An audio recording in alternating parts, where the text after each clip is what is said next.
Six reasons he gives why it is excellent. One, it is the essence of Bharatam. Two, it has been sung by the rishis. Three, it has been compiled by Vedavyasa. Four, it has been told by Bhishma that it is the highest of Tattva. Five, all elders have accepted that it is the highest of Tattva. Six, it is teachings are in congruence with Gita and other scriptures. For all these reasons, Vishnu Sahasranama should be taken up for study, it should be taken up for reflection, it should be taken up for meditation, says Bhatta.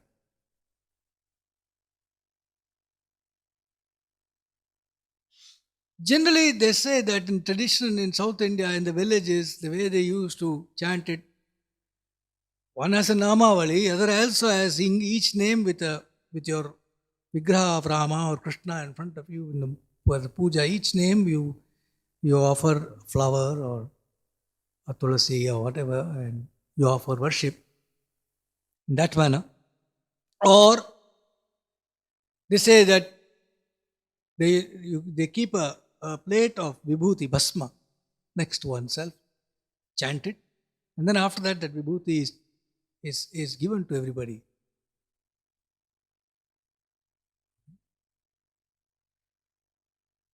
In people with more affluence, when they have some, either maybe a festival in the house like an Upanayanam of a son or whatever, or maybe generally otherwise, maybe because they have prayed, they do a Sahasra Brahmana Bhojana.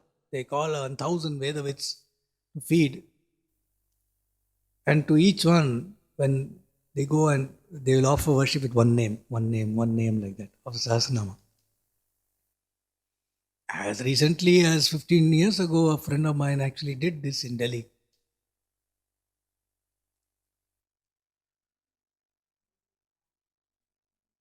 Yeah. And according to Nilakanta, in all mantras there is this concept of Purascharana. There is a certain amount that you have to chant for getting siddhi of the mantra. For Vishnu Sahasranama, Nilakanta says chant it 1 lakh times in a specified period.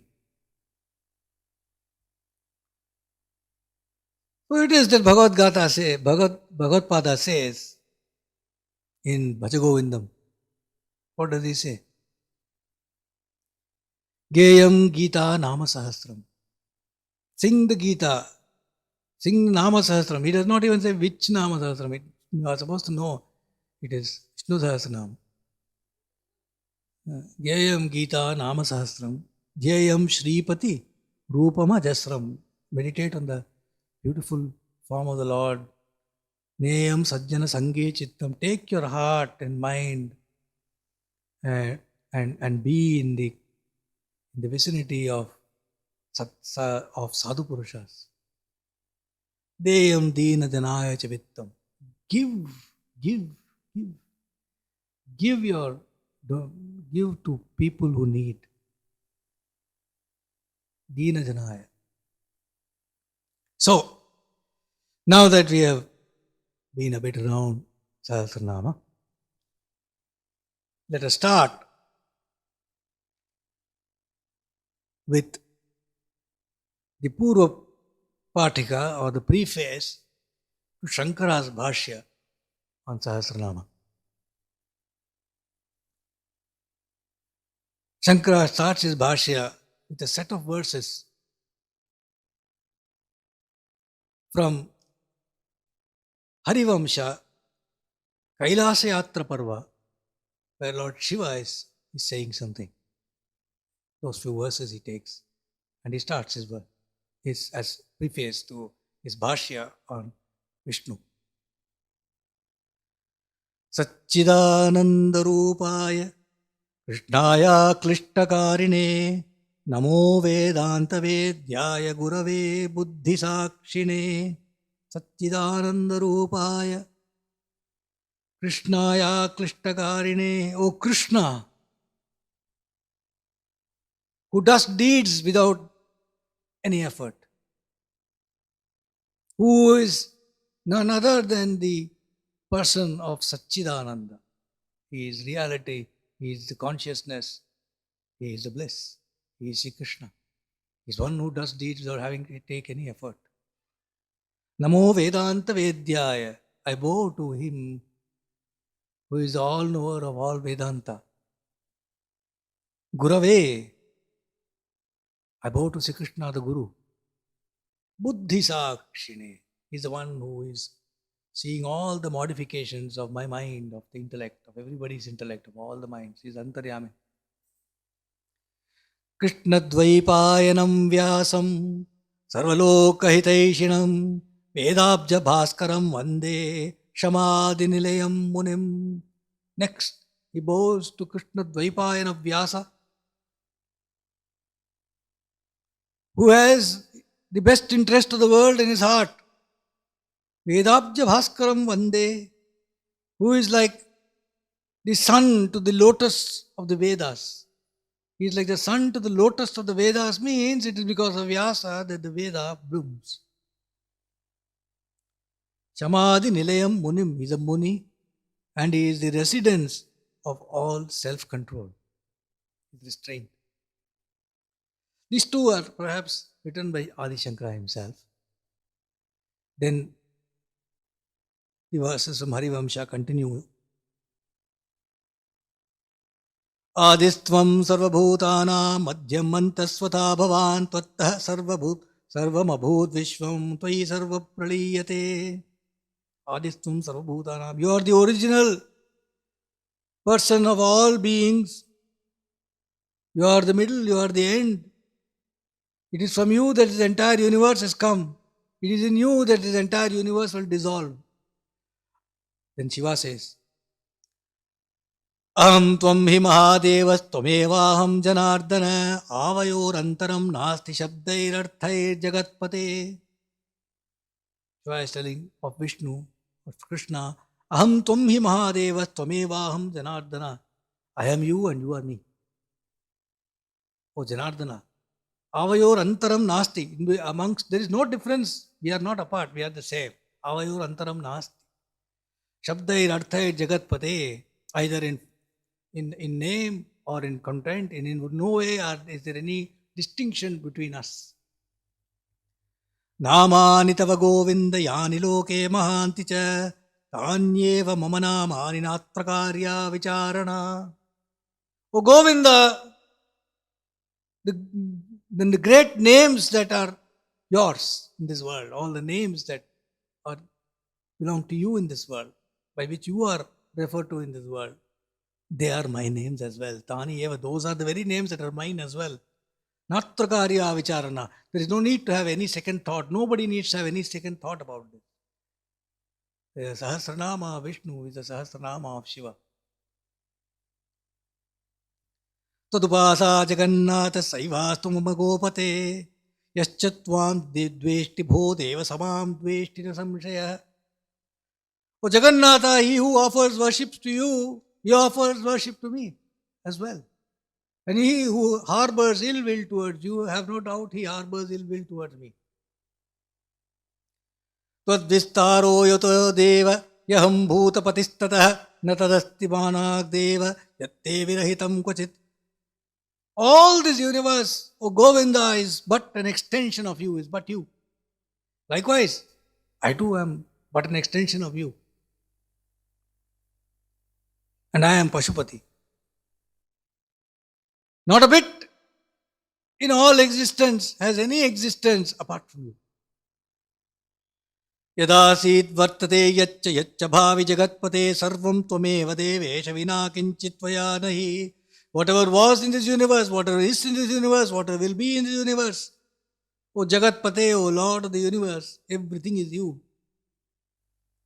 Without you, there is nothing.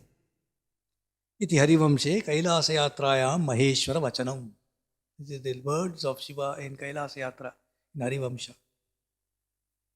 And then Sahasra and Shankara then says, Sahasramurtehe Purushottamasya Sahasranetraananapadabaahoh Sahasranamnam Stavanam Prashastam Niruchyate Janma Jaradishantyai. Sahasramurtehe Purushottamasya, that Lord Narayana, who has 1,000 forms, Sahasranetra, 1,000 eyes, 1,000 faces, 1,000 hands, 1,000 feet, 1,000 names, all praiseworthy. I now start to elucidate about those names. What is the outcome? Why do I need to elucidate those names? Janma Jaradi Shantyai, so that these will be useful for overcoming birth, death, decay, and all that. Then starts Vishnu Sahasranama proper. We'll just start the first verse today. Vaishampayana is telling Janamejaya. Actually, tradition says we must start it not here, although that's not a part of the traditional Vishnu Sahasranama, but you say that and then you start here. So we'll say that and then start here.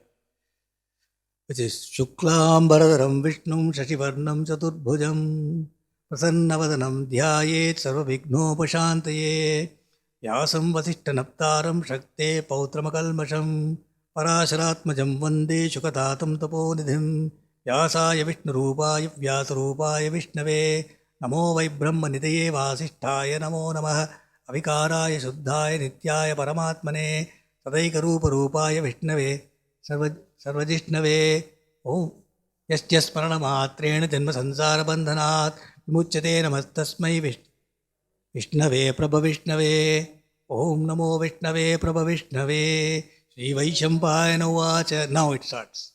Right? Now it starts. Then Yasya Duradvaktradhyaha Parishadhyaha Paramsadam. That also is there. The second verse, it's used for Vishwaksena. Now Vaishampayana starts and he says, Sutva dharmana sheshena pavanani cha sarvasha yudhishthirah shantanavam punarevabhyabhashata. We will start and go a little bit into this verse today. Sutva dharmana sheshena pavanani cha sarvasha. Yudhishthira, having listened to entirety of dharma, all dharma is listened to from Bhishma. Each one of them is pavanani, holy and cleansing. Yudhishthira shantanavam punareva abhyabhashata. He then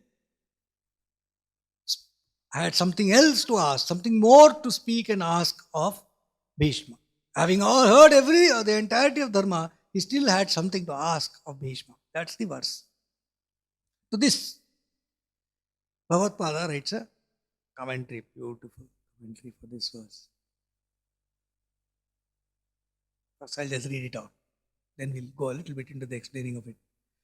Dharman abhyudaya shreyasa hetu bhutan chodana lakshanana asheshena karsnyena pavanani papakshekarani dharmarhasyani cha sarvashah sarvaprakaraihi shrutva yudhishthiro dharmaputrah shantanavam shantanuputram bhishmam sakala purushartha sadhanam sukhasampadyam alpaprayasam analpaphalam anuktamiti kritva punah bhuya eva abhyabhashata prashnam kritavan. I haven't said it in as beautiful a way as it should be said, but I'm just telling it. A good Sanskrit scholar will say this, it will come much better. Dharman abhyuda shreyasa hetu bhutan. Dharman, having listened to dharma, what is dharma? Abhyudaya shreyasa hetu bhutan, which gives you prosperity. Firstly, dharma should make you prosperous, which gives you prosperity. Nishreyasa hetu bhutan, it also should give you ultimate bliss and moksha. Both. Having heard, Nishra has heard dharma, which gives prosperity in this world as well as leads you to moksha. Chodana lakshanahan, which are all in conformance with the directions of the Veda. Whatever he has heard is in consonance with the direction of the Veda. Asheshena Karsniyana. He has heard Dharma in its entirety, totality he has written. He has heard Shrutva. Now, let's stop here a bit and go into this now.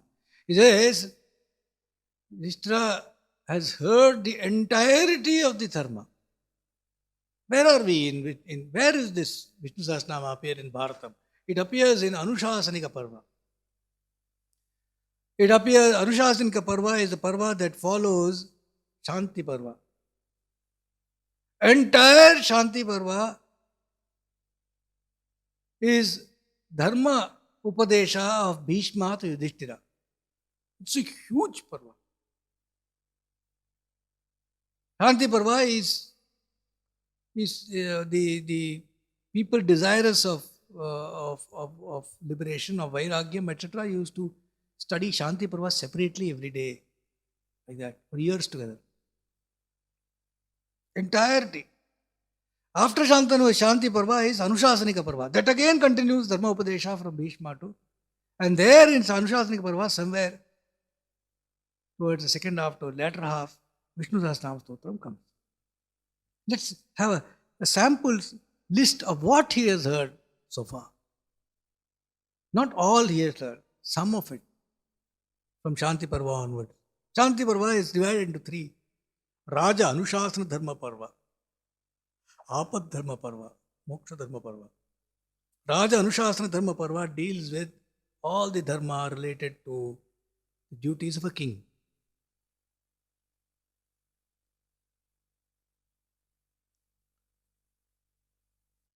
Some of the things he covers there, starting with Yajna Anusthana, what all the Yajnas a king should conduct. Then, of course, Rajaniti, how the polity, how to administer, administration, so to say. The importance of Purushartha, that is, a king should ever be willing to strive, effort. His effort can overcome anything. And the importance of Satya, truth. The importance of Danda Dharma, Dharma Drohi Damana. Danda Dharma, one of the most important jobs of the king is to ensure that he metes out punishment to those who transgress Dharma. That is the importance of a government, to punish those who break the law. Very, very clear. That is why you need the king.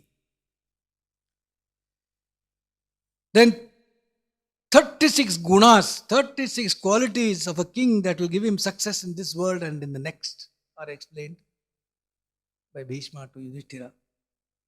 He also explains defects that are found in kings, including things like light-heartedness, softness. Suppose a king is light-hearted, it's a problem. He makes light of everything. Or he's soft, let him go. Problem. King has to be feared. Punishment has to be feared. That's his job, role description.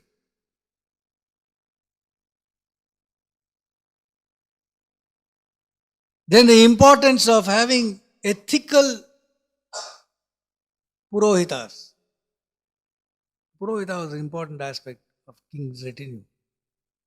Then the importance, how to choose the right ministers, qualities of good ministers, how to test ministers. You must not only appoint ministers, but you also periodically test them.